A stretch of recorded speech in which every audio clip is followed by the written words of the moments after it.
Yom Tif, Gemar Tov, a happy, healthy, and sweet year, Shana Tova, and welcome. What are we doing here? What are we doing here in Shul for Kol Nidrei? Right? Because where else is a Jew going to be other than in Shul for Kol Nidrei, right? It may not be as clear as we think. The last time they did a study in Toronto, it turns out that the majority of Jews, even in Toronto, apparently, are in fact elsewhere on Kol Nidre. They're not in Shul. It's a problem. We should give it some thought. But here we are, thank God. And that's a good starting point. The old joke is that if you ask someone in church on Sunday, why are you in church? They say, because I believe it's my religious obligation. I have to be here. So on. Ask someone in a mosque on Friday, why are they here? I believe this is where I need to be. I have to submit to the will and all that. Now ask a Jew on Yom Kippur, do you believe in God? Nah, my grandmother used to believe in God. Are you religious? Nah, religious. Nobody in my whole family is religious. So what are you doing in Shul on Yom Kippur? Because I'm a Jew. A Jew has to go to Shul on Yom Kippur. That's why. We've really only come back to the same question, though. What is it that we are trying to accomplish on Kol Nidre, or for that matter, the entire Yom Kippur? How about to atone for our sins? That's what it says on the calendar, Day of Atonement. What's atonement? Who knows? But this is it, the Day of Atonement. Sounds like a good idea. In fact, it sounds serious. It's actually a Mishnah in Tractate Yuma. The Mishnah says like this: for sins between a person and God, Yom Kippur atones. For sins between one person and another, Yom Kippur does not atone until we go to our friend and make peace. So maybe the day itself, as much as our fasting and praying, does the job for us. Atonement is done because it's the Day of Atonement. There's an argument in the Talmud as to whether you have to recognize and acknowledge Yom Kippur in order for it to do the job for you, or even maybe even those who don't fast, don't pray, Yom Kippur still atones. The argument is inconclusive, by the way, so better stay on the safe side. Better come to Shul anyway, right? It's good that we're here. So, if we're supposed to smooth things over with our colleagues beforehand, before Yom Kippur even arrives, we have to apologize, we have to make up, and then God forgives all the rest of our transgressions from the God side of the ledger.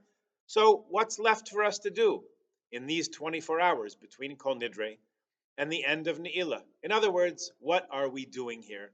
What is the point of Yom Kippur? So, how about this? Jews are gathered tonight and tomorrow in shuls all over Toronto, all across Canada, all over the world. True, not every single Jew, but hold that thought.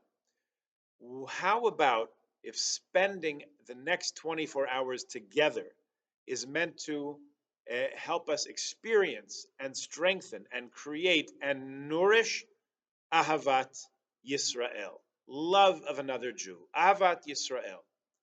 Maybe Ahavat Yisrael, love of one Jew for another, is the main point of this day. That we all know we're supposed to be here, even if we can't quite put our finger on why. The experience of Yom Kippur and the deeper meaning might be we are all in this together.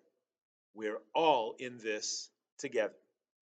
This has become much clearer to us in the past 2 years than it's been in many decades, maybe even in the lifetime of some of us. But then again, a lifetime of 60 or 70 or 80 years is a flash in the pan for a 3,300-year history of a people. But it sure is clear to us now, isn't it? This has been an extraordinarily rough 2 years for Israel. Kids and parents being sent off to war, over 900 people killed in battle so far. Who knows how many injured in body and spirit? A nation under siege, some displaced from their homes for more than a year, an overburdened economy, people running from rocket attacks in the middle of the night and the middle of the day, hostages, protests. Let's not go into too much detail. For those who have been to Israel in the past 2 years and those who haven't, it's probably much more unsettling even than we realize. And it's not just Israel. A year ago, 1 year ago from today, we did not have an 8 foot high iron fence up around our synagogue. We felt we had to put it up to stop the attacks on our building. This year, A religious couple walking in Venice, Italy, were assaulted. This year, shuls from Halifax to Vancouver have been spray painted and firebombed and threatened. This year, Jews were shot dead on the streets in Washington, D.C., and assaulted and beaten for the offense of sitting at an outdoor table at kosher restaurants on several continents. At no time was anyone asked their synagogue affiliation. No one was asked their views on the war in Israel. You're Jewish, you're a target. There's no question in anyone's mind now that we're all in this together. So, this holiday, which really is the holiday of forgiveness, is the day when we all show up to remember and to remind ourselves and remind each other that we are one people, one nation. Being here together should remind us how basic it is, how essential to realize how much we share. The famous Mishnah that we always mention around Tu B'Av says there were no more joyous days for the Jewish people than the 15th day of the month of Av and Yom Kippur. For on those days, it seems possible that it was both, not just Tu B'Av. Single Jewish girls used to borrow each other's outfits so you couldn't tell who was from which family, and they would dance in the vineyards, and Bacharim, single guys whose time it was to get married, would find a life partner. That's how it was done before the internet. And somehow, people got married and had families and stayed relatively happy, even without dating apps. But this demonstrates the common destiny of all of us, the key point that we are all one extended family. Rabbi Steinsaltz, whose fifth Yortzeit was just a few days ago, said this in an interview once. He said, "It's a bit of a shame that when Israel organized its educational system, they chose to focus so much on Tanakh, the Bible, rather than Talmud. Tanakh," he said, "the Bible is full of prophets. So if you study it enough, you start to think you're a little bit of a prophet yourself. So Israel is full of prophets, each one saying their own prophetic words, talking right past one another. In the Talmud, it's not like that. In the Talmud, you have to listen to the other person's argument. You have to assume they know what they're talking about. You have to appreciate that you can both look at the same sources and come to different conclusions and still be respectful. You have to listen to each other with respect and even generosity. That's a rare commodity these days, one that we should work to nourish in ourselves. The model is right there for us. We had a very nice class through this past year studying Rav Kook on the Parsha each week's Torah portion. Rav Kook was the first Ashkenazi chief rabbi of the land of Israel. In his days, it was called Palestine. He lived only until the 1930s.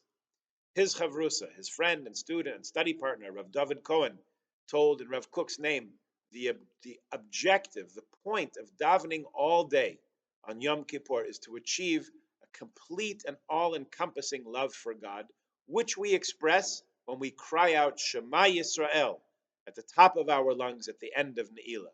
How do we get to that goal? We spend the day and hopefully the days and months leading up to Ne'ilah implanting Ahavat Yisrael, love for another Jew in our hearts. That's why we begin Kol Nidrei with Or Zaru Latzadik, Lishrei Lev Simcha, that passage from Psalm 97. Light is planted for the righteous, joy for the upright of heart. If you look at the Hebrew verse, the last letter of each word spells out Rabbi Akiva, who was known to merit to reach the highest levels of Ahavas Hashem, love of God, and Ahavat Yisrael, love for a fellow Jew. Rabbi Akiva is our model in this, for he said, "You shall love your fellow as you love yourself." That is a foundational principle of the Torah.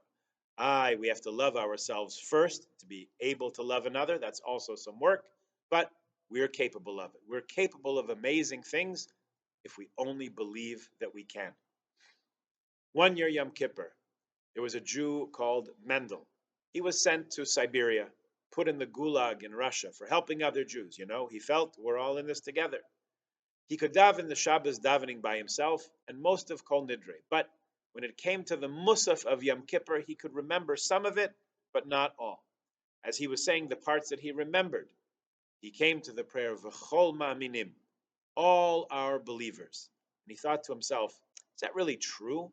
Are all Jews really believers? Look how many Jews became communists. Look how many stopped keeping Shabbos out of fear or whatever it was, neglect. And then the day after Yom Kippur, He was put in a barrack with a bunch of criminals. One burly, stocky Uzbek with scars on his face and a very tough look cornered him in the barracks, and he said, "You're a Jew, aren't you?" Reb Mendel said, "Yes." Who knew if honesty was the best policy at that point? The Uzbek said, "I know because I saw you moving your lips all day yesterday. Were you praying because it was Yom Kippur?" Reb Mendel said, "Yes, that's right." And this hulk said to him, "I knew it. I knew I was right. I thought yesterday was Yom Kippur. You should know I'm a Jew also, and I wanted to pray all day on Yom Kippur like you did. But I never learned to pray. My father already went to a communist school, so even in our home we didn't learn anything. But my grandfather, when I was a little boy, taught me to say Moda Ani. That's the only prayer I know. So I went around all day yesterday praying the only prayer that I know. I just said Moda Ani, Moda Ani, Moda Ani all day long. And I hope that God knew I wanted to pray, but that's all I had. I hope it was good." At that moment, Reb Mendel knew he had his answer. Truly, truly, Hakol Ma'aminim. Hakol Ma'aminim. All truly are believers. And he knew, as we now know, how much we're all in this together. This one day of the year, where we touch on the highest and deepest parts of our soul, hopefully it will become even clearer to us how much we're all in this together. And together, may we have a truly happy, truly sweet, truly peaceful, and successful good year. And may our light spread beyond our borders and continue to illuminate a dark world. Shana Tova.